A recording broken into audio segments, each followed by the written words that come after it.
আউযু বিল্লাহি মিনাশ শাইতানির রাজিম বিসমিল্লাহির রহমানির রহিম রব্বি জিদনি ইলমা রব্বি জিদনি ইলমা রব্বি জিদনি ইলমা। আমাদের রাত্রের আলোচনা দণ্ডবিধি আইন 1860 সালের 45 নং আইন। ধারা এক। এক ধারায় বলা আছে পরিচয় ও কার্যকারিতার তারিখ। দুই ধারায় বলা আছে বাংলাদেশের অভ্যন্তরের অপরাধ। তিন ধারায় বলা আছে বাংলাদেশের বাইরের অপরাধ আইন বলে বাংলাদেশে বিচার করা যাবে। ধারা 12 জনগণ, ধারা 14 রাষ্ট্রের কর্মচারী, ধারা 17 সরকার, ধারা 19 বিচারালয়, বিচারক বা জজ। ধারা 20 বিচারালয়। ধারা 21 সরকারি কর্মচারী।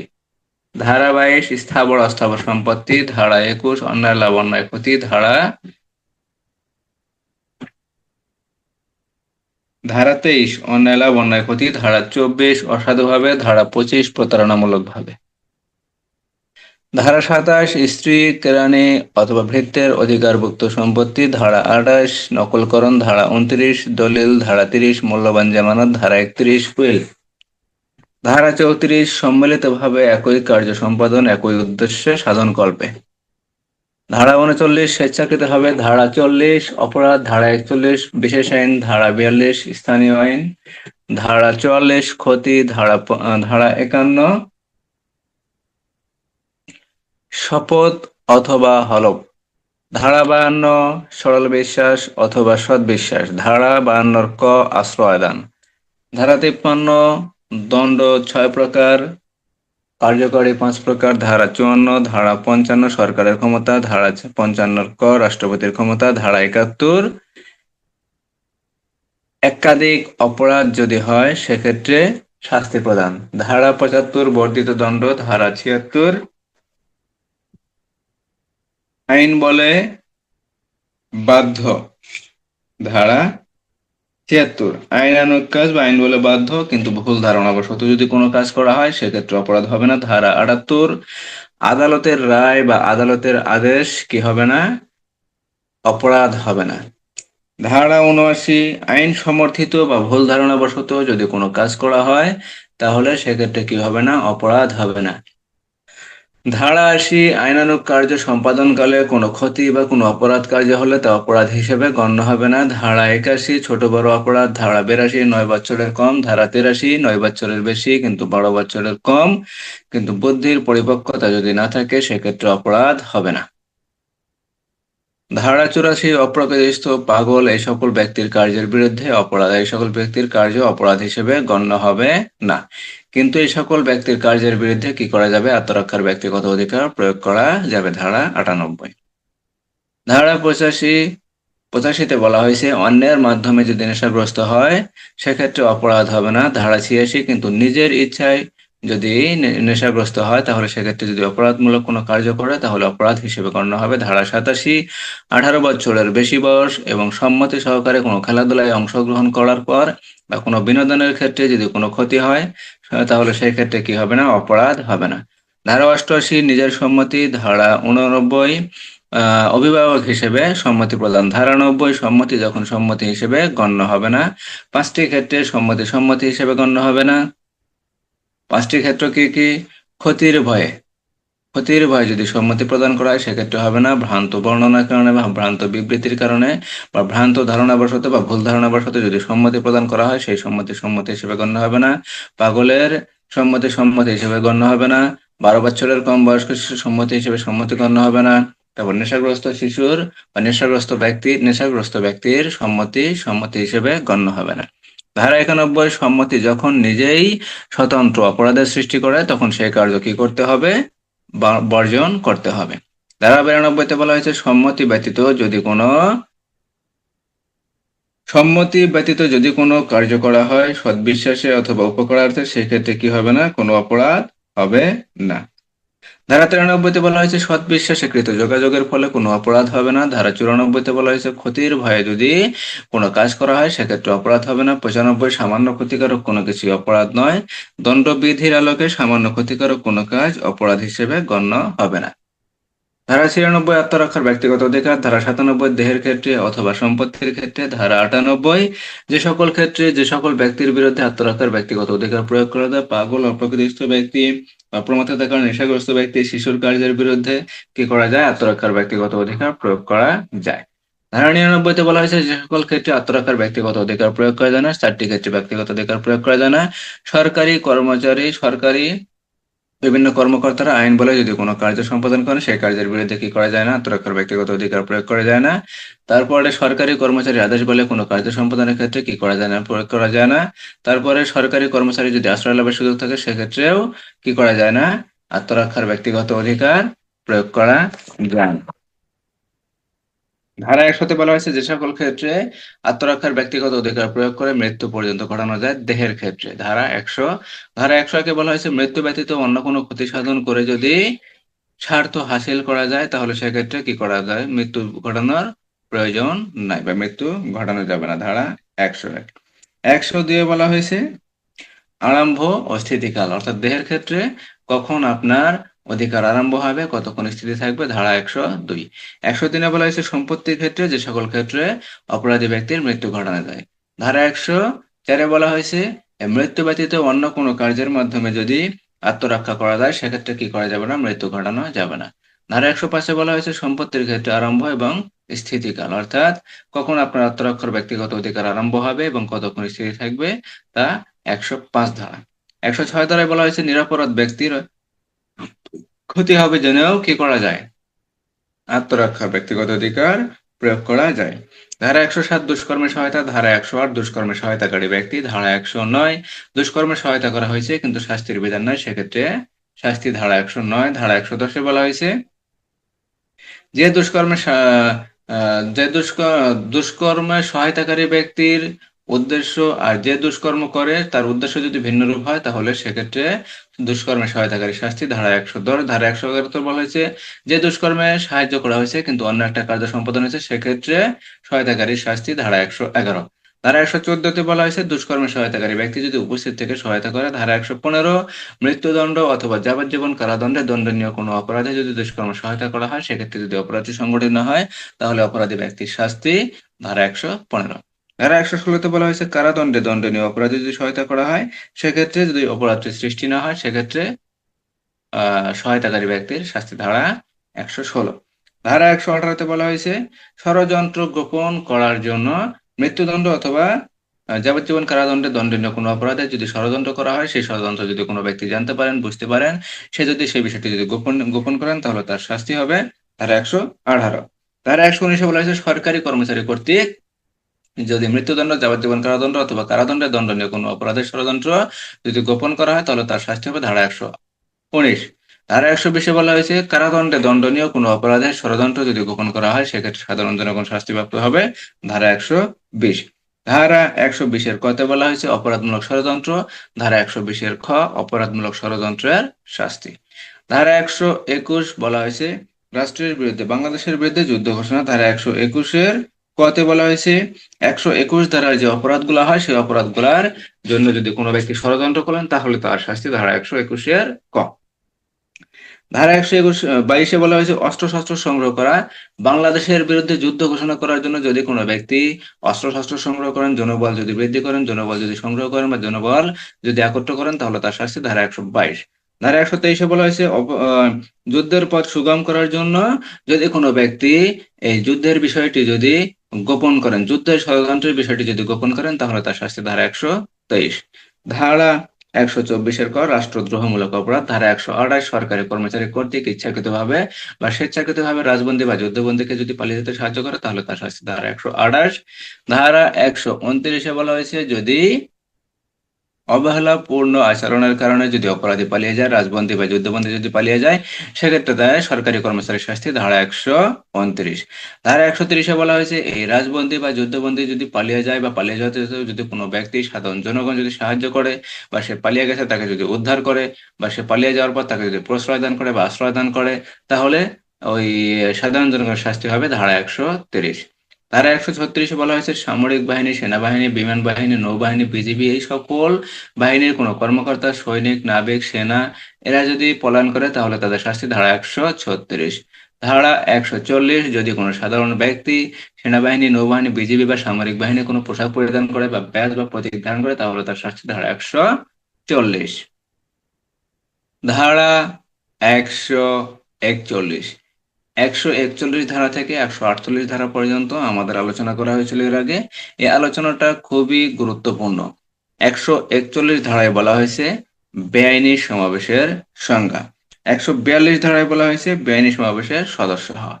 143 ধারায় বলা হয়েছে বেআইনি সমাবেশের শাস্তি। 144 ধারায় বলা হয়েছে মারাত্মক অস্ত্রে সজ্জিত হয়ে বেআইনি সমাবেশে অংশগ্রহণ করার শাস্তি। 145 ধারায় বলা হয়েছে বেআইনি সমাবেশ ছত্রভঙ্গ হওয়ার জন্য আদেশ দেওয়ার পরও যদি কোনো ব্যক্তি জ্ঞাতসারে অর্থাৎ জেনে শুনে বুঝে যদি ওই বেআইনি সমাবেশে যোগদান করে তাহলে তার শাস্তি ধারা 145। ধারা 146-এ বলা হয়েছে দাঙ্গা। দাঙ্গা কখন হবে? দাঙ্গা হবে যখন বেআইনি সমাবেশের সদস্য কর্তৃক উগ্রতা প্রকাশ করা হবে বা হিংসাত্মকমূলক আচরণ করা হবে বা হিংস্র মূলক কোনো আচরণ হবে, তাহলে সেক্ষেত্রে তাদের অপরাধ হবে। তাহলে তার অপরাধ হবে দাঙ্গার অপরাধ, ধারা 146। ধারা 147-এ বলা হয়েছে দাঙ্গার শাস্তি। ধারা 148-এ বলা হয়েছে মারাত্মক অস্ত্রে সজ্জিত হয়ে দাঙ্গা করোড়ের শাস্তি, ধারা 148। আজকের নতুন পড়া ধারা 150 থেকে শুরু হবে ধারা 158 পর্যন্ত। 7টা ধারা আলোচনা করার চেষ্টা করবো ইনশাআল্লাহ। আপনাদের এক ধারা থেকে 148 ধারা পর্যন্ত দণ্ডবিধির কোন ধারায় কোন জায়গায় বুঝতে কোনো সমস্যা আছে বা কোনো প্রশ্ন আছে কোন ধারার?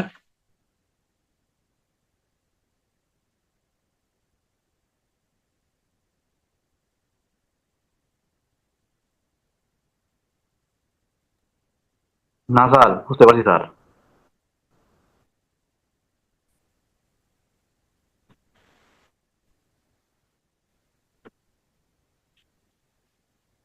তাহলে ধারা 150 এতক্ষণ আমরা প্রশ্ন বললাম স্যার, কি? এই যে 141 ধারায় স্যার, এই যে 3 নম্বর যে অপরাধমূলক অনধিকার প্রবেশ, এটা তো বেআইনি সমাবেশ, অপরাধমূলক অনধিকার প্রবেশ।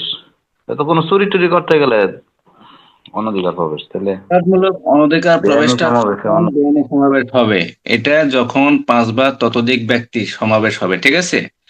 যখন একজন ব্যক্তি আপনার রুমে বা আপনার ঘরে বা আপনার বাড়িতে যদি অপথে, ঠিক আছে, অপথে যদি প্রবেশ করে, অনধিকারমূলক যদি প্রবেশ করে, সেই ক্ষেত্রে কি হবে? একজন ব্যক্তি যদি প্রবেশ করে, যদি 2 জন করে, 3 জন যদি করে, 4 জন যদি করে, সেই ক্ষেত্রে আপনার কি, এটা আপনার বেআইনি সমাবেশ হবে না। বেআইনি সমাবেশের ক্ষেত্রে 5 বা ততোধিক ব্যক্তির সমাবেশ হওয়া লাগবে। কথা ক্লিয়ার? জি স্যার। যদি একজন ব্যক্তি অনধিকার প্রবেশ করে সেক্ষেত্রে বেআইনি সমাবেশ হবে না। বেআইনি সমাবেশের মূল মন্ত্র হলো 5 বা ততোধিক ব্যক্তির সমাবেশ হতে হবে। সর্বনিম্ন 5 জন, 5 জনের যদি নিচে হয় সেই সমাবেশ বা সেই জনগণকে বেআইনি সমাবেশ বলা যায় না বা কোনো সমাবেশই বলা যায় না। একটা সমাবেশ হতে গেলে 5 বা ততোধিক ব্যক্তি হতে হবে। আর এই সমাবেশ যখন ছত্রভঙ্গের আদেশ দেওয়া হবে, তারা ছত্রভঙ্গ যখন না হবে তখন এই সমাবেশটাই বেআইনি সমাবেশে পরিণত হবে। কথা বোঝা গেল? প্রথমে হবে সমাবেশ। সমাবেশ ছত্রভঙ্গের জন্য নির্দেশ দেওয়ার পরেও যদি তারা নির্দেশ অনুসরণ না করে বা নির্দেশ মোতাবেক যদি ছত্রভঙ্গ না হয়, তখন এই নির্দেশ অমান্য করার কারণেই হবে কি একটা সমাবেশ বেআইনি সমাবেশে রূপান্তরিত হবে। ধারা 141। এই বেআইনি সমাবেশটা যখন আবার উগ্রতা প্রকাশ করবে, হিংসামূলক আচরণ করবে, ঠিক আছে, যখন হিংসাত্মক আচরণ করবে বা উগ্রতা প্রকাশ করবে বা বিভিন্ন হুমকি ধামকি দেবে, তখন আবার এই বেআইনি সমাবেশটা দাঙ্গায় রূপান্তরিত হবে। ধারা 146। কথা বোঝা গেল?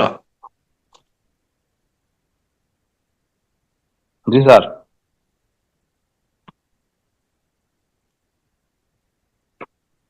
তাহলে 103 ধারার যে অপরাধ সম্পত্তি সংক্রান্ত অনধিকার প্রবেশ, অপরাধমূলক অনধিকার প্রবেশ, সেক্ষেত্রে কি হবে না?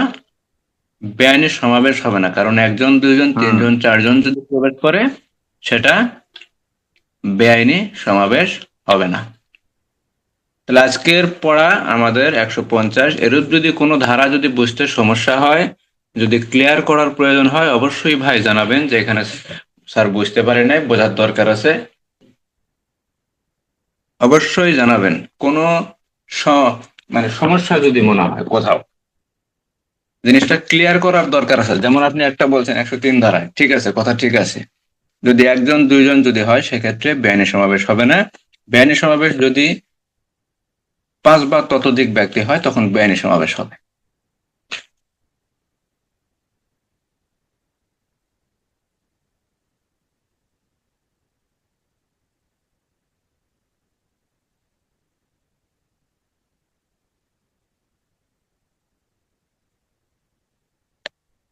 একটা মিনিট একটু অপেক্ষা করেন।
আজকের পড়া ধারা 150,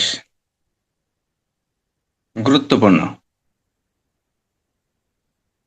বেআইনি সমাবেশে যোগদানের জন্য লোক ভাড়া করা বা লোক ভাড়ার কাজে সাহায্য করা বা সহায়তা করা, অথবা লোক ভাড়ার কাজে সম্মতি প্রদান করা বা সায় দেওয়া, এই সকল কাজে যে ব্যক্তি লোক ভাড়া করবে, যে ব্যক্তি লোক ভাড়া করার জন্য সহায়তা করবে বা সম্মতি প্রকাশ করবে বা সায় দেবে, সেই ব্যক্তি অপরাধী হিসেবে গণ্য হবে। ধারা 150। আমরা সাধারণত জানি যে বিভিন্ন সমাবেশ হয়, বিভিন্ন দলীয় সমাবেশ হয়। এই দলীয় সমাবেশের ক্ষেত্রে প্রায় সময় দেখা যায় যে দলের কিছু লোকজন থাকে, বাদ বাকি লোকজন কি করা হয়, ভাড়া করা হয়। 100 টাকা দিয়ে, 200 টাকা দিয়ে, 300 টাকা দিয়ে, 500 টাকা দিয়ে সমাবেশের জন্য লোক নিয়ে যাওয়া হয়। এটা জানেন, আপনারা জানেন? জানি স্যার। এই যে লোকগুলা যে ভাড়া করা হয়, ভাড়া করার অপরাধটা কত? দণ্ডবিধির 150।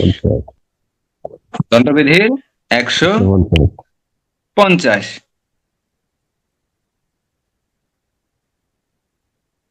আর যে ব্যক্তি এই ভাড়াটিয়া হয়, এনামুল ভাই মনে করেন আমাকে ভাড়া করলেন, এনামুল ভাইয়ের অপরাধ হবে ভাড়া করার জন্য 150। আর আমি ভাড়াটিয়া হইলাম, আমার অপরাধ হবে ধারা 158। কত? ধারা 158। কথা একই, সেম কথা। এখানে যে ভাড়া করবে তার অপরাধ হবে 150, আর যে ভাড়াটিয়া হবে তার অপরাধ হবে 158। আর এই সকল ভাড়াটিয়াদের যে ব্যক্তি আশ্রয় দান করবে, যে ব্যক্তি আশ্রয় দান করবে, আশ্রয় দান কিভাবে হয়? খাবার দিয়ে, অস্ত্রগুলি দিয়ে, পোশাক পরিচ্ছদ দিয়ে, তারপর চিকিৎসা দিয়ে, বিভিন্ন সেবামূলক কার্য দিয়ে, অস্ত্রগুলি দিয়ে, অর্থাৎ যেভাবে আপনি ওই ব্যক্তিকে কোনো না কোনো ভাবে যদি সাহায্য করতে পারেন, সেটা আপনার গাড়ি বাড়িতে অবস্থান করে বা যে কোনো ভাবেই হোক না কেন, সেটাই আপনার হবে কি? আশ্রয় দান। আশ্রয় দান। আপনি কি করলেন? একজন ভাড়া করলো, বললো যে তুই আমার গাড়ির পেছনে চল, বা 10 জন বললো যে 10 জনের গাড়ির পেছনে 2 জন করে লোক নিয়ে যাও। এই যে আপনি সহায়তা করলেন, এটাও আপনার কি? এটাও একটা এক ধরনের আশ্রয় দানের মতোই হবে। ঠিক আছে? আপনি গাড়ি দিয়ে, বাড়ি দিয়ে, টাকা পয়সা দিয়ে, ধন সম্পত্তি দিয়ে অথবা খাবার দাবার দিয়ে, পোশাক পরিচ্ছদ দিয়ে যে কোনোভাবে আপনি সাহায্য করেন না কেন সেটা আপনার আশ্রয়দান হিসেবে গণ্য হবে। ধারা 157। তাহলে যে ভাড়া করবে তার অপরাধ ধারা 150, যে ভাড়াটিয়া হবে তার অপরাধ 158। আর যে ব্যক্তি এই সকল বেআইনি সমাবেশে অংশগ্রহণকারীদের বা ভাড়াটিয়া লোকদের আশ্রয় দান করবে তার অপরাধ হবে ধারা 157। ধারা 157। তাহলে এখানে 150 ধারায় বলা হয়েছে, যে ব্যক্তি বেআইনি সমাবেশের সদস্য হওয়ার জন্য কোনো ব্যক্তিকে ভাড়া করে বা নিয়োজিত করে বা নিযুক্ত করে বা উৎসাহিত করে অথবা সম্মতি প্রদান করে অথবা ভাড়ার কাজে যদি সহায়তা করে বা সায় প্রদান করে, সায় দেওয়া মানেই তো সম্মতি প্রদান করে, যদি সম্মতি প্রদান করে তাহলে ওই ব্যক্তি অপরাধী হিসেবে গণ্য হবে ধারা 150। ধারা 150। আর যে ব্যক্তি এই অপরাধের ক্ষেত্রে বা বেআইনি সমাবেশের ক্ষেত্রে অথবা দাঙ্গার ক্ষেত্রে কোনো সমাবেশে যদি কোনো ব্যক্তি ভাড়াটিয়া হিসেবে অংশগ্রহণ করে, ভাড়াটিয়া, একজন বাড়ির মালিক কি করে, বাড়ির মালিক ভাড়াটিয়া খোঁজে, ভাড়াটিয়া খোঁজার জন্য কি করে, টুলেট দেয়, টুলেট দিয়ে বাড়ির মালিক ভাড়াটিয়া খোঁজে। এই এই যে মনে করেন যে একজন ভাড়াটিয়া আর একজন কি বাড়ির মালিক অথবা একজন যে ভাড়ার লোক যে সংগ্রহ করে, এই ভাড়ার লোক, একজন মালিক আর একজন মনে করেন যে ওই ভাড়াটিয়া। এখন যে ব্যক্তি মালিক হিসেবে কাজ করবে অর্থাৎ ভাড়ার লোক খুঁজবে বা ভাড়ার কাজে কোনো ব্যক্তিকে নিয়োজিত করবে অথবা ভাড়ার কি করবে, ওই বেআইনি সমাবেশে লোক ভাড়া করবে অথবা ভাড়ার কাজে সহায়তা করবে, সম্মতি প্রদান করবে, অর্থ প্রদান করবে, সে ব্যক্তি কি হবে, 150 ধারার অপরাধী হবে। আর যে ভাড়াটিয়া হবে, ভাড়াটিয়ার অপরাধ হবে ধারা 158।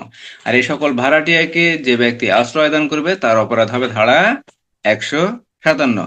তাহলে পেনাল কোডের 150 ধারায় বলা হয়েছে, যে ব্যক্তি বেআইনি সমাবেশের সদস্য হওয়ার জন্য কোনো ব্যক্তিকে ভাড়া করে বা কোনো ব্যক্তিকে নিযুক্ত করে বা নিয়োগ করে বা কোনো ব্যক্তিকে ভাড়ার কাজে সহায়তা করে বা সায় প্রদান করে বা কোনো ব্যক্তিকে ভাড়ার কাজে যদি উৎসাহ প্রদান করে, যায় ভাড়া কর, 10 জন, 15 জন, 20 জন ভাড়া কর, কোনো সমস্যা নাই, ভাড়া করলে কোনো সমস্যা নাই।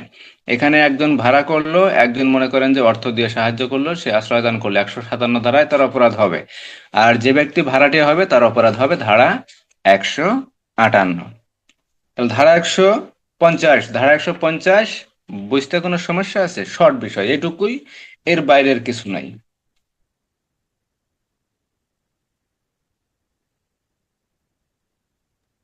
বোঝা গেছে স্যার? ধারা 151। আমরা 145 ধারায় পড়ছিলাম যে বেআইনি সমাবেশ ছত্রভঙ্গ হওয়ার জন্য, বেআইনি সমাবেশ ছত্রভঙ্গ হওয়ার জন্য আদেশ দেওয়ার পরেও যদি কোনো ব্যক্তি ওই সমাবেশে অংশগ্রহণ করে তাহলে তার শাস্তি হবে ধারা 145। আর ধারা 151 সেম জিনিস। 145-এ ছিল শুধু বেআইনি সমাবেশ, আর 151-তে বলা হয়েছে সমাবেশ।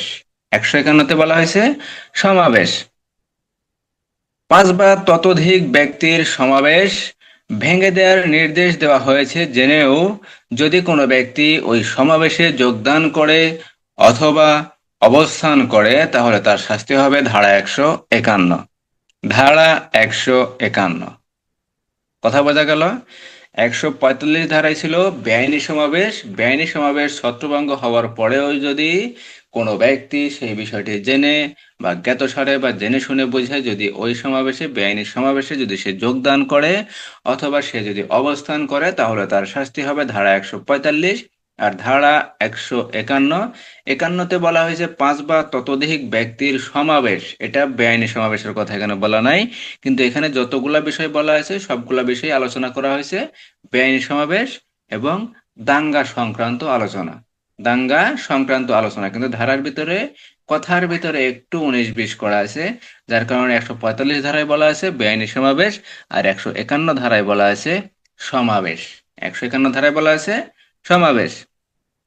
5 বা ততোধিক ব্যক্তির সমাবেশ ভেঙে দেওয়ার নির্দেশ দেওয়া হয়েছে জেনেও যদি কোনো ব্যক্তি ওই সমাবেশে অবস্থান করে অথবা ওই সমাবেশে গণশান্তি বিঘ্নিত করতে পারে বুঝেও যদি কোনো ব্যক্তি ওই সমাবেশে যোগদান করে অথবা অবস্থান করে, তাহলে সেই ব্যক্তি দণ্ডনীয় অপরাধে অবশ্যই অপরাধী হবে। ধারা 151। ধারা 151। তাহলে ধারা 150, যদি কোনো ব্যক্তি বেআইনি সমাবেশে অথবা দাঙ্গার কাজে অংশগ্রহণ করার জন্য যদি কোনো ব্যক্তিকে ভাড়া করে, ভাড়ার কাজে সহায়তা করে বা উৎসাহিত করে, অথবা কোনো ব্যক্তিকে নিযুক্ত করে বা কোনো ব্যক্তিকে নিয়োগ করে, তাহলে সেই ব্যক্তির অপরাধ হবে ধারা 150। অর্থাৎ যে ব্যক্তি ভাড়া করবে, আর এই ভাড়া করার কাজে যে ব্যক্তি আশ্রয় দান করবে, ভাড়াটিয়াদের আশ্রয় দান করবে, সেই ব্যক্তির অপরাধ হবে ধারা 157। আর ধারা 158-তে বলা হয়েছে যে সকল ব্যক্তি এই ভাড়ার কাজে নিয়োজিত হবে, অর্থাৎ মনে করেন চাকরি দেওয়ার মতো, আপনাকে চাকরি দিলে আপনি চাকরি নিয়ে নিলেন, এখানে আপনাকে ভাড়াটিয়া করলো, আপনি ভাড়াটিয়া হলেন, এই ভাড়াটিয়ার শাস্তি হবে ধারা 158। ধারা 151-তে বলা হয়েছে 5 বা ততোধিক ব্যক্তির সমাবেশ ছত্রভঙ্গ হওয়ার জন্য আদেশ দেওয়ার পরেও যদি কোনো ব্যক্তি জেনে শুনে বুঝে যে এই সমাবেশ, একটা সমাবেশ যখন ছত্রভঙ্গ হওয়ার আদেশ দেওয়া হয়, সেটা পুলিশ, সেটা থানার ভারপ্রাপ্ত কর্মকর্তা হোক বা কোনো ম্যাজিস্ট্রেট কর্তৃক হোক, যখন আদেশটা দেওয়া হয় যে আপনারা এই সমাবেশটা ছত্রভঙ্গ করেন, ছত্রভঙ্গ করার পর কি হয়? আসলে আদেশটা দেওয়া হয় যে বিভিন্ন ঝই ঝামেলা হতে পারে, বিভিন্ন আইন শৃঙ্খলার অবনতি করতে পারে, বা জনগণের অশান্তি হতে পারে, জনগণের শান্তি শৃঙ্খলার বিঘ্ন করতে পারে, সেজন্য কি করা হয়? সমাবেশটা ভেঙে দেওয়া হয়। এখন যখন সমাবেশ ভেঙে দেওয়ার জন্য আদেশ দেওয়া হবে, এখন যদি কোনো ব্যক্তি জানতে পারেন বা বুঝতে পারেন যে এই সমাবেশে কি গণশান্তি কি বিঘ্নিত হওয়ার সম্ভাবনা আছে, অথবা জনগণের শান্তি শৃঙ্খলা নষ্ট হওয়ার সম্ভাবনা আছে, এরূপ সম্ভাবনা জেনেও যদি কোনো ব্যক্তি এই সমাবেশে যোগদান করে, অথবা আগে থেকেই অবস্থান করছিল, সমাবেশে ছিল, ভেঙে দেওয়ার আদেশ দেওয়া হয়েছে, কিন্তু সে ব্যক্তি কি করছে? আদেশে সে পালন করে নাই, অর্থাৎ ওই সমাবেশ ছেড়ে সে যায় নাই, অর্থাৎ সে সমাবেশেই অবস্থান করতেছিল, সেই ক্ষেত্রে কি হবে? ওই ব্যক্তির অপরাধ হবে ধারা 151। ধারা 151। ধারা 150, যদি কোনো ব্যক্তিকে ভাড়া করা হয়, ভাড়ার কাজে সহায়তা করা হয়, উৎসাহিত করা হয়, নিযুক্ত করা হয়, নিয়োগ করা হয়, তাহলে যে ব্যক্তি ভাড়া করবে তার অপরাধ হবে ধারা 150। ধারা 151-তে বলা হয়েছে 5 বা ততোধিক ব্যক্তির সমাবেশ ভেঙে দেওয়ার আদেশ দেওয়ার পরেও যদি কোনো ব্যক্তি জেনে শুনে বুঝে গণশান্তি হবে বা গণশান্তি বিঘ্নিত হবে বা আইন শৃঙ্খলার অবনতি ঘটতে পারে বা সমাবেশে কোনো ঝামেলা করতে পারে, জেনেও যদি কোনো ব্যক্তি সেই সমাবেশে যোগদান করে, যদি নতুন করে যোগদান করে অথবা ওই সমাবেশে অবস্থান করে, তাহলে ওই ব্যক্তির অপরাধ হবে ধারা 151। ধারা 152। ধারা 152। 152 ধারায় বলা হয়েছে দাঙ্গা ইত্যাদি দমনকালে, কি দমনকালে? দাঙ্গা ইত্যাদি দমনকালে সরকারি কর্মচারীকে আক্রমণ বা বাধা দান করা। ধারা 152। মোটামুটি বলা চলে যে বর্তমানে বর্তমানে এগুলা ভালোই চলতেছে, 152 ধারার অপরাধ।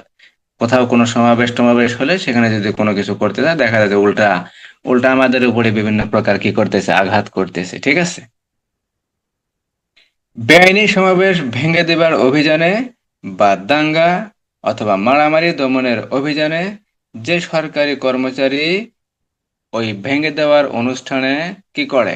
কার্যরত থাকে বা কর্মরত থাকে, সেই কর্মচারীকে যদি আক্রমণ করা হয়, ভয় দেখানো হয় বা বাধার সৃষ্টি করা হয়, বা বাধা দেবার যদি উদ্যোগ করা হয়, অথবা বল প্রয়োগ করা হয় বা বল প্রয়োগ করে কোনো অপরাধ করা হয়, তাহলে ওই ব্যক্তি কি হবেন? অবশ্যই অপরাধী হবেন ধারা 152। তাহলে কি বলা হয়েছে 152 ধারায়? যখন কোনো বেআইনি সমাবেশ ছত্রভঙ্গ করার জন্য আদেশ দেওয়া হয়, আদেশ দেওয়ার পর কি করা হয়? ওই আদেশ যখন তারা না মানে, এটা যখন দাঙ্গা হয়, এই দাঙ্গার সমাবেশ বা বেআইনি সমাবেশ অথবা এই জাতীয় যে সমাবেশগুলা হয়, এই সমাবেশগুলা যখন ছত্রভঙ্গ করার জন্য দেখা যায় যে কি করা হয়? মৌখিক আদেশ দেওয়া হয়, তারপরে হস্তক্ষেপ করা হয়, লাঠিচার্জ করা হয়, এই সকল ক্ষেত্রে ওই সমাবেশের সদস্য কর্তৃক, ওই সমাবেশের সদস্য, মনে করেন যে কোথাও কোনো একটা সমাবেশ হইতেছে, সেই সমাবেশ ছত্রভঙ্গ করার জন্য কি করা হয়েছে? আদেশ দেওয়া হয়েছে। আদেশ দেওয়ার পর সাধারণত তারা কি করা দরকার? ছত্রভঙ্গ করা দরকার, বা আইনের যে আদেশটা ছিল, আইনকে প্রাধান্য দিয়ে বা আইনের প্রতি সম্মান দেখিয়ে কি করা দরকার, সমাবেশটা ছত্রভঙ্গ করা দরকার ছিল। কিন্তু সমাবেশটা ছত্রভঙ্গ তারা করে নাই। সেক্ষেত্রে কি করা হয়েছে, লাঠিচার্জ করা হয়েছে বা অন্য কিছু করা হয়েছে। সেই ক্ষেত্রে যদি ওই সরকারি কর্মচারী যারা থাকবেন, অর্থাৎ এখানে বেআইনি সমাবেশ ছত্রভঙ্গের ক্ষেত্রে বেশিরভাগ ক্ষেত্রে পুলিশ থাকে। এখন পুলিশ দেখা গেল যে কি করতেছে, বেআইনি সমাবেশ ছত্রভঙ্গ করার জন্য যাইতেছে বা লাঠিচার্জ করার জন্য যাইতেছে বা কোনো পদক্ষেপ নিতেছে। সেই ক্ষেত্রে যারা যে সকল পুলিশ সদস্য থাকবে তারা যদি বাধার সম্মুখীন হয় বা তাদেরকে যদি বাধা দেওয়া হয় অথবা তাদেরকে যদি ভয়ভীতি দেখানো হয় অথবা তাদেরকে যদি উল্টা আক্রমণ করা হয়, উল্টা যদি এই সরকারি কর্মচারীর উপর আক্রমণ করা হয়, তাহলে যারা আক্রমণ করবে অথবা এই আক্রমণকারী যারা সাহায্য করবে অথবা সম্মিলিত যারা আক্রমণ করে তারা প্রত্যেকেই কি হবে, অপরাধী হবে। কত ধারায়? ধারা 152। কারণ তারা সরকারি কাজে কি করতেছে, বাধা প্রদান করতেছে। আর এটা কোন সরকারি কাজ? দাঙ্গা দমনকালে অথবা বেআইনি সমাবেশ ছত্রভঙ্গকালে যদি সরকারি কর্মচারীকে বাধা দান করা হয় বা তাদের উপর আক্রমণ করা হয় বা তাদেরকে যদি ভয়ভীতি দেখানো হয় বা তাদের উপর অপরাধমূলক যদি বল প্রয়োগ করা হয়, সেক্ষেত্রে যারা এই কাজগুলো করবে তারা প্রত্যেকে অপরাধী হবে। ধারা 152। ধারা 155, যদি কোনো ব্যক্তি অপর কোনো ব্যক্তিকে বেআইনি সমাবেশে অংশগ্রহণের জন্য যদি ভাড়াটিয়া হিসেবে যদি নিয়োগ করা হয় বা ভাড়াটিয়া হিসেবে যদি নিয়োগ করে অথবা নিযুক্ত করে অথবা ভাড়ার কাজে যদি সাহায্য সাহায্য করে বা সম্মতি দেয় বা সায় প্রদান করে বা উৎসাহিত করে, তাহলে এই ব্যক্তি অপরাধী হবে। ধারা 150। ধারা 151। একান্নতে বলা হয়েছে 5 বা ততোধিক ব্যক্তির সমাবেশ যদি ছত্রভঙ্গ করার জন্য আদেশ দেওয়া হয়, সেক্ষেত্রে আদেশ দেওয়ার পরেও ওই সমাবেশ গণশান্তি বিঘ্নিত হতে পারে, আইন শৃঙ্খলার অবনতি ঘটতে পারে, জনগণের যদি শান্তি শৃঙ্খলার বিঘ্ন ঘটতে পারে, এটা জানার পরেও অথবা বোঝার পরেও যদি কোনো ব্যক্তি ওই সমাবেশে যোগদান করে অথবা ওই সমাবেশে যদি অবস্থান করে, তাহলে তার শাস্তি হবে। ধারা 151। ধারা 152তে বলা হয়েছে দাঙ্গা দমনকালে অথবা বেআইনি সমাবেশ ছত্রভঙ্গ করাকালে অথবা দাঙ্গার সমাবেশ ছত্রভঙ্গ করাকালে যদি কোনো ব্যক্তি কর্তৃক সরকারি কর্মচারীকে আক্রমণ করা হয় অথবা সরকারি কর্মচারী সরকারি কাজে যদি বাধা প্রদান করা হয় বা ভয়ভীতি দেখানো হয়, হুমকি প্রদান করা হয় অথবা অপরাধমূলক বল প্রয়োগ করা হয় বা আক্রমণ করা হয়, সেক্ষেত্রে ওই সকল ব্যক্তি অপরাধী হবেন। ধারা 152। ধারা 152। তাহলে ধারা 150, ধারা 151, ধারা 152 বুঝতে কোনো সমস্যা আছে?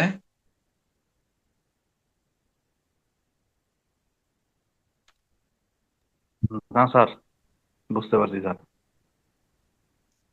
ছোট ছোট জিনিস, ছোট ছোট কথা, বেশি কথা নাই। যদি বুঝতে না পারেন তাহলে সমস্যা, অবশ্যই বলবেন বুঝতে পারি নাই, তাহলে বারবার বোঝাবো, বোঝানোর চেষ্টা করব।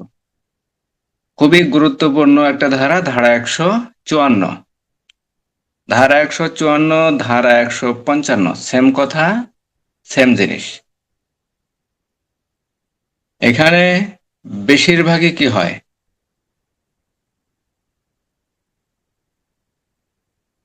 বেআইনি সমাবেশ আর দাঙ্গার অনুষ্ঠান হয় কি সংক্রান্ত? বেআইনি সমাবেশ যেগুলো বেশিরভাগ হয়ে থাকে সেগুলা কি, জমি জমা সংক্রান্ত। জমি জমা সংক্রান্ত। এখন সমাবেশ, বেআইনি সমাবেশ বলতে কিন্তু এই যে বিভিন্ন দলের যে সমাবেশগুলা, এই সমাবেশই কিন্তু বেআইনি সমাবেশ না। 5 বা ততোধিক ব্যক্তির যে কোনো সমাবেশ ছত্রভঙ্গ হওয়ার জন্য যদি আদেশ দেওয়া হয় বা তারা যদি বিভিন্ন জনগণের যদি শান্তি শৃঙ্খলার যদি বিঘ্ন ঘটায়, সেই সমাবেশটাই হবে কি, এটা বেআইনি সমাবেশ। আপনি মনে করতে পারেন বা অন্য কেউ যদি মনে করেন যে বেআইনি সমাবেশ বলতে এখানে শুধু ওই দলীয় যে সমাবেশগুলো হয় সেগুলাই সমাবেশ, না। এটা আসলে আমাদের ভুল ধারণা বা প্রত্যেকেরই ভুল ধারণা থাকতে পারে। এখানে বেআইনি সমাবেশ বলতে 5 বা ততোধিক ব্যক্তির যে কোনো সমাবেশ হতে পারে। এই যে কয়দিন আগে একটা ফেসবুকে একটা ভিডিও দেখলাম, কোথায় একটা খাল নিয়ে না কোথায় একটা মনে হয় জলা নিয়ে 2 গ্রামের ভিতরে দেখা যায় বিশাল একটা মারামারি গন্ডগোল সৃষ্টি হয়েছে। এই যে এগুলা বিষয় কি, এগুলা বিষয় মনে করেন যে বেআইনি সমাবেশের মধ্যে বা দাঙ্গার মধ্যে পড়ে। যখন 5 বা ততোধিক ব্যক্তি উগ্রতা প্রকাশ করবে, ঠিক আছে, তাদের উদ্দেশ্য হাসিল করার জন্য, তখন সেটা কি হবে, দাঙ্গায় পরিণত হবে। এই যে দাঙ্গাগুলা হয় বা হইতেছে, এগুলো তার একটা প্রকৃষ্ট কি উদাহরণ বলা যেতে পারে। তাহলে ধারা 154তে বলা হয়েছে, ধারা 154, যে ভূমিতে বেআইনি সমাবেশ অনুষ্ঠিত হয় সেই ভূমির স্বত্বাধিকারী বা অধিকারী ব্যক্তি অপরাধী হবেন। কখন অপরাধী হবেন সেই বিষয়টা আমরা এখন জানবো। এখন আমার জমির উপরে বেআইনি সমাবেশ অনুষ্ঠিত হলো, আমি জানলামই না, আমি বুঝতেই পারলাম না কোথায় করলো, কে করলো, কিভাবে করলো, কারা করলো। এখন সেই জিনিসটা যদি আমার জানা না থাকে বা আমি যদি বুঝতে না পারি, সেক্ষেত্রে কি আমাকে অপরাধী করা যায়? অপরাধী আমাকে করা যায় না। হ্যাঁ, আমাকে অপরাধী করা যাবে, কিন্তু কোন ক্ষেত্রে করা যাবে, কিভাবে করা যাবে, বা কোন ক্ষেত্রে ওই বেআইনি সমাবেশটা অনুষ্ঠিত হলে আমি অপরাধী হব, সেটাই আমরা জানবো ধারা 154। যে ভূমির ওপর বেআইনি সমাবেশ বা দাঙ্গা অনুষ্ঠিত হয় তার মালিক অথবা তার দখলদার উক্ত সম্পর্কে, অর্থাৎ উক্ত বেআইনি সমাবেশ সম্পর্কে যদি থানায় খবর দিতে বা উহাতে বাধা সৃষ্টি করতে বাধ্য। এখন প্রত্যেকটা বেআইনি সমাবেশ হঠাৎ হঠাৎ করে যদি বেআইনি সমাবেশ সংগঠিত হয়, সেটা রক্ষা করা পুলিশের পক্ষে কি সম্ভব না। এখন দেখা গেল একটা থানার আন্ডারে মনে করেন যে 50টা গ্রাম আছে। 50টা গ্রামের যদি 5টা গ্রামে যদি সবসময় যদি দেখা যায় যে দাঙ্গা হাঙ্গামা বেআইনি সমাবেশ টমাবেশ যদি লেগেই থাকে, বা হঠাৎ হঠাৎ যদি বেআইনি সমাবেশ হয়, দাঙ্গা হয়, সেক্ষেত্রে যদি পুলিশ বুঝতে না পারে, বুঝতে পারার তো আসলে সবসময় কথা না, সবসময় তো তথ্য পাওয়ারও কথা না। মনে করেন তথ্য কোনো জায়গায় এক জায়গায় পায় নাই, এখন সেই তথ্য যখন পাবে না, ওই বেআইনি সমাবেশটা যখন যে ব্যক্তির জমিতে বা যে ব্যক্তির বাড়িতে বা যে ব্যক্তির ওই জমিতে ওই অনুষ্ঠিত হবে দাঙ্গা অথবা বেআইনি সমাবেশ, সেই ব্যক্তি কি জানতে পারার কথা যে আমার ওই জমিতে ঝামেলা হতে পারে, বা আমার ওই জমির উপরে কোনো দাঙ্গা হাঙ্গামা বেআইনি সমাবেশ টমাবেশ হতে পারে। এখন দেখা গেল বেআইনি সমাবেশ যদি হয়, সেই ব্যক্তি ওই জমির মালিক হোক বা ওই জমির দখলদার হোক, সে যদি জানতে পারেন, তাহলে কি করবেন? তিনি অবশ্যই পুলিশ অফিসারকে খবর দেবেন, অথবা তিনি নিজেই সেই বেআইনি সমাবেশ বা দাঙ্গা যেন না হতে পারে সেজন্য তিনি কি করবেন, তাতে বাধার সৃষ্টি করবেন। এখন দেখা গেল ওই তারা কি করছে, তারা বা তার প্রতিনিধি উক্ত বিষয় জেনে তাদের কর্তব্য পালন না করে কি করছে, তারা ওই বেআইনি সমাবেশ অথবা দাঙ্গার অনুষ্ঠানে কি করছে, এক প্রকার সহায়তা করছে। সহায়তা কিভাবে করছে? তারা বিষয়টা গোপন করছে, তারা বিষয়টা জানায় নাই, তারা কি করছে, বিষয়টা গোপন করছে। এখন দেখা গেল আমার চাচা, আমার ভাতিজা, আমার ভাইস্তা, এরাই মনে করেন যে কি বা আমার প্রতিবেশী, এরা সবাই মিলে কি করছে, ওই জায়গায় একটা সমাবেশের অনুষ্ঠান করছে বা দাঙ্গা হাঙ্গামা করছে বা কোনো বেআইনি সমাবেশ করছে। সেটা তো আমার জানতে পারার কথা, কারণ আমার ভাই ভাইস্তা কি করে, আমার চাচা কি করে, আমার মামা খালু কি করে, এগুলো তো আমার নলেজে থাকার কথা। এখন আমি জানি যে ওই জায়গায় একটা ঘটনা ঘটতে পারে। এখন জানার পরেও সেই বিষয়টা যদি আমি পুলিশ অফিসারকে না জানাই, অথবা আমি যদি নিজে যদি বাধার সৃষ্টি না করি, তাহলে অবশ্যই আমার অপরাধ হবে ধারা 154। তো ধারা 154তে বলা হয়েছে, যে জমিতে বা যে ভূমিতে বেআইনি সমাবেশ অনুষ্ঠিত হয় সেই ভূমির মালিক অথবা দখলদার যে ব্যক্তি থাকবেন, তিনি যদি বাধার সৃষ্টি না করেন, অথবা তিনি যদি পুলিশ অফিসারকে সময় মতো যদি খবর না দেন, অথবা তিনি যদি কোনোভাবে যদি তা প্রতিহত না করতে পারেন, তাহলে তিনি অবশ্যই কি হবেন, অপরাধী হবেন। ধারা 154। ধারা 154, কারণ বেআইনি সমাবেশ অথবা দাঙ্গা হাঙ্গামা এগুলা কি করা, প্রতিরোধ করা পুলিশের পাশাপাশি সরকারি কর্মচারীর পাশাপাশি প্রত্যেকটা সাধারণ জনগণের দায়িত্ব এবং কর্তব্যের ভিতরেই পড়ে। কেন পড়ে? কারণ পুলিশ অফিসার দ্বারা অথবা সরকারি কর্মচারী দ্বারা, সরকারি কর্মচারী অন্যান্য কর্মচারী সাধারণত এই বেআইনি সমাবেশ এগুলা দাঙ্গা হাঙ্গামা প্রতিরোধ করতে কি আগাবে না, কিন্তু পুলিশ যারা আছে, যারা আইন শৃঙ্খলা রক্ষামূলক কাজ করে বা আইন শৃঙ্খলা রক্ষার্থে যারা কাজ করে, যারা বিভিন্ন ভূমিকা পালন করে, এদের দ্বারা আসলে সকল ক্ষেত্রে সকল জায়গায় সব সময় কি এই আইন শৃঙ্খলা রক্ষা করা সম্ভব না, কারণ দেশের জনগণের তুলনায় পুলিশ খুবই নগণ্য পরিমাণে। আমার কথা বুঝতে পারছেন? এখন প্রত্যেকটা জায়গায় তো ছড়ায়া ছিটিয়া বিচার রাখা দেওয়া পুলিশের পক্ষে সম্ভব না। সেই ক্ষেত্রে সরকার আইন বা দেশের আইন কি করছে, পুলিশ অফিসারের পাশাপাশি জনগণকেও কিছু দায়িত্ব দিয়ে রাখছে, যে কিছু অপরাধ যদি তোমার পক্ষে যদি প্রতিরোধ করা সম্ভব হয়, বা তোমার কথার মাধ্যমে হোক, অথবা দেখা গেল তুমি একটা চর থাবর দিলা, তোমার এই চর থাবরের মাধ্যমে যদি কোনো অপরাধ যদি প্রতিরোধ করা যায়, সেটাও তুমি করতে পারো। কথা বোঝা গেছে? মনে করেন আপনার ছেলে, আপনার ভাতিজা, আপনার ছোট ভাই কোনো একটা অপরাধ কর্ম করতে পারে, সেক্ষেত্রে আপনি ওকে একটা ধমক দিলেন অথবা ওকে একটা চড় দিলেন যে এই ধরনের অপরাধ করা যাবে না, তাহলে সেই একটা ধমক অথবা একটা চড়ের মাধ্যমে যদি কোনো অপরাধ কর্ম থেকে যদি বিরত রাখা যায়, তাহলে সেটাও কি হবে, সেটাও একটা আইনের কাজই হবে। কিন্তু এই প্রত্যেকটা পুলিশ অফিসার দ্বারা বা প্রত্যেক পুলিশ সদস্য দ্বারা প্রত্যেকটা অপরাধ কি করা, প্রতিরোধ করা সম্ভব না, বা অপরাধ নিবারণ করা সম্ভব না। সেজন্য পুলিশের পাশাপাশি জনগণকে কিছু দায়িত্ব দেওয়া আছে। ঠিক তেমনি বলা আছে 154 ধারায়, যে কোথাও যদি কোনো বেআইনি সমাবেশ সংঘটিত হয় বা হওয়ার যদি কোনো আশঙ্কা থাকে বা কোনো দাঙ্গা হওয়ার যদি আশঙ্কা থাকে, তাহলে যে জমিতে বা ভূমিতে হওয়ার আশঙ্কা থাকবে সেই জমির মালিক বা সেই জমির দখলদার বা সেই জমির যদি স্বত্বাধিকারী তিনি যদি জানতে পারেন যে এখানে হওয়ার সম্ভাবনা আছে, তাহলে তিনি অবশ্যই বিষয়টি পুলিশ অফিসারকে জানাবেন, অথবা তিনি নিজে ওই অপরাধটি যেন সংঘটিত হতে না পারে সেজন্য তিনি কি করবেন, যথাসাধ্য চেষ্টা করবেন বা বাধার সৃষ্টি করবেন। ধারা 154। তিনি যদি এই বাধার সৃষ্টি না করেন অথবা তিনি যদি পুলিশ অফিসারকে না জানান, তাহলে তিনি অপরাধী হবেন। ধারা 154। এখন ধারা 154-তে কোন কোন ব্যক্তি অপরাধী হবেন, কোন কোন ব্যক্তি, এখানে 3 শ্রেণীর ব্যক্তিকে এই অপরাধের জন্য দায়ী করা যাবে। কয় শ্রেণীর ব্যক্তি? 3 শ্রেণীর ব্যক্তি। যে জমিতে দাঙ্গা বা বেআইনি সমাবেশ অনুষ্ঠিত হয় তার মালিক, তার মালিক, অথবা যে জমিতে দাঙ্গা বা বেআইনি সমাবেশ অনুষ্ঠিত হয় তার দখলদার, অর্থাৎ দখলদার মনে করেন একজন ব্যক্তি দখলে আছে, সেই দখলদার, অথবা যে জমিতে দাঙ্গা বা বেআইনি সমাবেশ হয় ওই জমির উপর যার স্বার্থ বা স্বার্থমূলক কোনো দাবি আছে সেই ব্যক্তিকে কি করা যায়, দোষী সাব্যস্ত করা যায়। ধারা 154। তাহলে 154 ধারায় বলা হয়েছে কয় ধরনের ব্যক্তিকে, 3 ধরনের ব্যক্তিকে অপরাধী হিসেবে গণ্য করা যায়। একটা হলো ওই জমির মালিক, একটা হলো ওই জমির দখলদার যে ব্যক্তির দখলে আছে, আর একটা হলো ওই জমির উপর যার স্বার্থ আছে তাকে অপরাধী হিসেবে গণ্য করা যায়। ধারা 154। ধারা 154। তাহলে ধারা 150, যে ভাড়াটিয়াকে ভাড়া করে বা ভাড়ার কাজে সাহায্য করে বা সহায়তা করে, উৎসাহিত করে বা নিযুক্ত করে অথবা নিয়োজিত করে সেই ব্যক্তি কি হবে, অপরাধী হবে। ধারা 150। ধারা 151-তে বলা হয়েছে 5 বা ততোধিক ব্যক্তির সমাবেশ ছত্রভঙ্গ হওয়ার জন্য আদেশ দেওয়ার পরেও যদি কোনো ব্যক্তি জেনে শুনে বুঝে যে ওই সমাবেশে গণশান্তি বিঘ্নিত হতে পারে, আইন শৃঙ্খলার অবনতি ঘটতে পারে বা জনগণের অসুবিধার সৃষ্টি হতে পারে, এসব জানে শুনে বোঝার পরেও যদি ওই সমাবেশে যোগদান করে অথবা অবস্থান করে, তাহলে তার শাস্তি হবে। ধারা 151।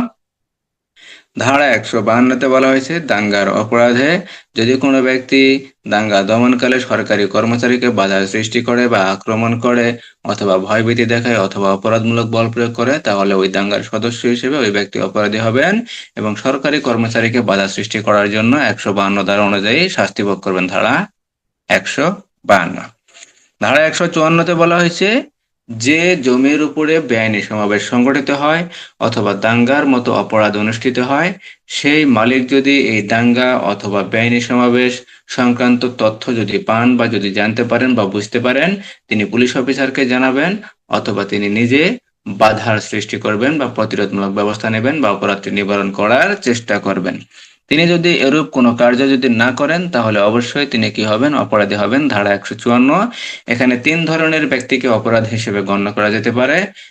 এক, ওই জমির যে মালিক থাকবেন তিনি, অথবা ওই জমির যে যার দখলে থাকবে সেই ব্যক্তি, অথবা ওই জমির উপর যার স্বার্থ আছে সেই ব্যক্তি অপরাধী হিসেবে গণ্য হবেন। ধারা 154। ধারা 154। ধারা 155। 54 ধারা আর 55 ধারা একই কথা বলা আছে। এখানে শুধু বলা আছে যে জমিতে দাঙ্গা হয় সেই জমির মালিক, দখলদার অথবা স্বার্থবান ব্যক্তি, অথবা সেই জমিতে বা দাঙ্গায় যার স্বার্থ আছে বা যিনি উপকার পাইতে পারেন, এই সকল ব্যক্তির বা ব্যক্তিদের প্রতিনিধি যদি দাঙ্গার অনুষ্ঠান নিবারণ বা দমন করিবার জন্য সাধ্য অনুযায়ী আইনানুগ পথ অবলম্বন না করেন বা অনুসরণ না করেন, তবে তাহাদের দণ্ড হইতে পারে। ধারা 155। ধারা 154-তে বলা হয়েছে 3 ধরনের ব্যক্তি, আর ধারা 155-তে একই কথাই বলা আছে, শুধু বলা আছে 4 ধরনের ব্যক্তি। এখানে 4 ধরনের ব্যক্তির উপরে কি করা যেতে পারে? এই অপরাধমূলক কি, এই অপরাধের শাস্তি প্রদান করা যেতে পারে। ধারা 155। তাহলে এখানে কে কে? জমির মালিক, আমরা 154 ধারায় পড়ছিলাম জমির মালিক। তারপরে জমিতে কোনো প্রকার সত্ত্বের দাবিদার, অর্থাৎ জমিতে যার অধিকার দাবি করেন, যিনি জমির অধিকার দাবি করেন এমন কোনো ব্যক্তি। তাহলে জমির মালিক, জমির যিনি সত্ত্ব দাবি করেন বা অধিকার দাবি করেন এরূপ ব্যক্তি। জমির দখলদার, আগেও পড়ছিলাম জমির দখলদার, এখনো আছে জমির দখলদার। অথবা জমিতে যার স্বার্থ নিহিত আছে, যে ব্যক্তি জমিতে স্বার্থ খুঁজে বেড়ান এরূপ কোনো ব্যক্তি। ধারা 155। ধারা 155। তো ধারা 154 ছিল 3 প্রকার ব্যক্তি: জমির যে মালিক, জমির যে দখলদার, যে ব্যক্তি জমিতে স্বার্থ আছে বা যে ব্যক্তি ওই জমিতে স্বার্থ আছে এরূপ কোন ব্যক্তি, বা যে ব্যক্তি স্বার্থ দাবি করেন এরূপ ব্যক্তিকে কি করা যায়?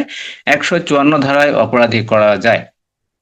আর 155 ধারার অপরাধী জমির মালিক, ওই এক কথায় দখলদার, তারপরে যার স্বার্থ আছে অথবা যে ব্যক্তি স্বার্থ দাবি করেন। আর একটা বিষয় হলো যে ব্যক্তি ওই জমিতে অধিকার দাবি করেন, যার অধিকার আছে, যে বলেন যে আমার ওই জমিতে অধিকার আছে, আমি ওই জমির অধিকারী ব্যক্তি, সেই ব্যক্তিকে কি করা যায়? দোষী সাব্যস্ত করা যায়। ধারা 154, ধারা 155। ধারা 154 ধারায় 3 প্রকারের ব্যক্তি, ধারা 155-তে 4 প্রকারের ব্যক্তি। ধারা 157, ভাড়াটিয়াকে আশ্রয় প্রদানের শাস্তি। যে ব্যক্তি তার বাড়িতে বা জমিতে এমন লোকদের আশ্রয় দেয় বা গ্রহণ করে বা একত্র করে যাদের জানামতে তাদের জানামতে বেআইনি সমাবেশে যোগদানের জন্য ভাড়া করা হয়েছে, অথবা নিযুক্ত করা হয়েছে, অথবা নিয়োজিত করা হয়েছে, অথবা ভাড়ায় নিয়োজিত করা হবে, নিযুক্ত করা হবে, অথবা নিয়োগপ্রাপ্ত করা হবে, এই সকল ব্যক্তিকে যদি কোনো ব্যক্তি আশ্রয় দান করে তাহলে সেই ব্যক্তি অপরাধী হবেন। ধারা 157। আমরা আগেই পড়ছিলাম 150 ধারায় বলা আছে যে ব্যক্তি ভাড়া করবেন তার শাস্তি। 158 ধারায় বলা আছে যে ব্যক্তি ভাড়াটিয়া হবেন তার শাস্তি। 157 ধারায় বলা আছে যে ব্যক্তি ভাড়াটিয়াদের আশ্রয় প্রদান করবেন সেই ব্যক্তির শাস্তি। ধারা 157। ধারা 157। তাহলে ধারা 150 থেকে ধারা 158, ধারা 158 পর্যন্ত বুঝতে কারো কোনো বিষয় সমস্যা আছে?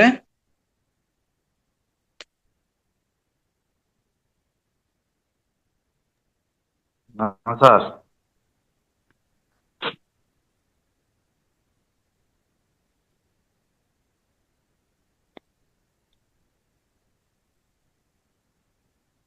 তাহলে ধারা 141, বেআইনি সমাবেশ সংক্রান্ত আলোচনা, ধারা 141 থেকে ধারা 158 পর্যন্ত।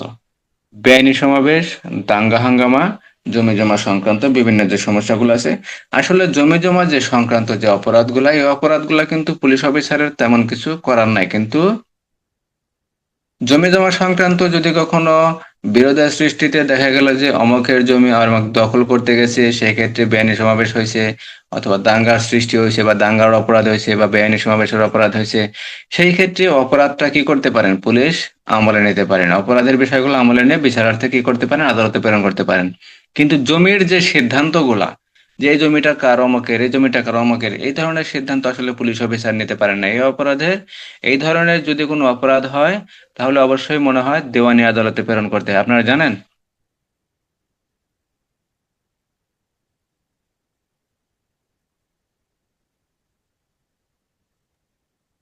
জানি না স্যার।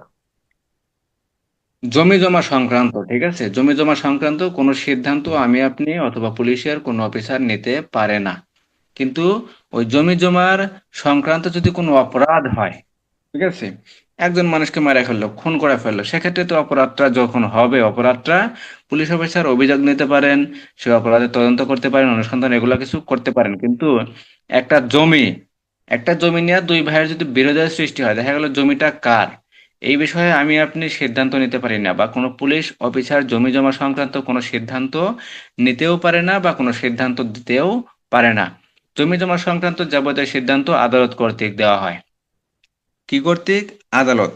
আদালতে যখন এই জমি জমা সংক্রান্ত কোনো অপরাধের বিচার হয়, এই অপরাধের বিচারকালে বিচার শেষে আদালত যাকে রায় দেন যে এই ব্যক্তি বা এই জমির মালিক অমুক, যাকে ঘোষণা করেন সেই ব্যক্তি কি করেন, ওই জমির প্রকৃত মালিক হন। এক্ষেত্রে পুলিশ অফিসারের জমি জমা সংক্রান্ত কোনো বিষয় আহ ফয়সালা দেওয়ার মতো ক্ষমতা পুলিশ অফিসারের নাই, বা পুলিশের আওতাধীন না, পুলিশের আওতার বাইরে। পুলিশ অফিসার এই সংক্রান্ত যদি কোনো অপরাধ হয়, অপরাধের অনুসন্ধান তদন্ত এগুলা যতটুকু করা দরকার তিনি করতে পারেন, চার্জশিট দাখিল করা হোক, ফাইনাল রিপোর্ট হোক, এগুলা কার্যক্রম সম্পন্ন করতে পারেন। কিন্তু জমি জমা সংক্রান্ত কোনো সিদ্ধান্ত তিনি দিতে পারেন না, বা কোনো পুলিশ অফিসার এই বিষয়ে সিদ্ধান্ত নিতে পারে না। একমাত্র সিদ্ধান্ত দিতে পারে আদালত, তাও মনে হয় দেওয়ানি আদালত। জমা সংক্রান্ত মনে হয় দেওয়ানি আদালতে কার্যক্রম চলে। তাহলে ধারা 141 থেকে ধারা 158 পর্যন্ত কোন ধারায় কোনো সমস্যা আছে?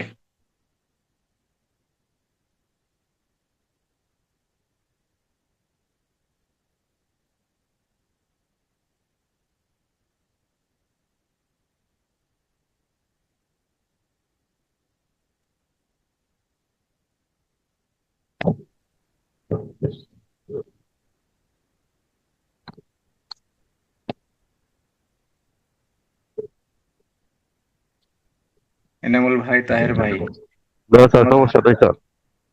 সমস্যা নাই না? আগামীকালকে আমি পরীক্ষা দিতে যাব। আগামীকালকে রাত্রের ক্লাসটা হবে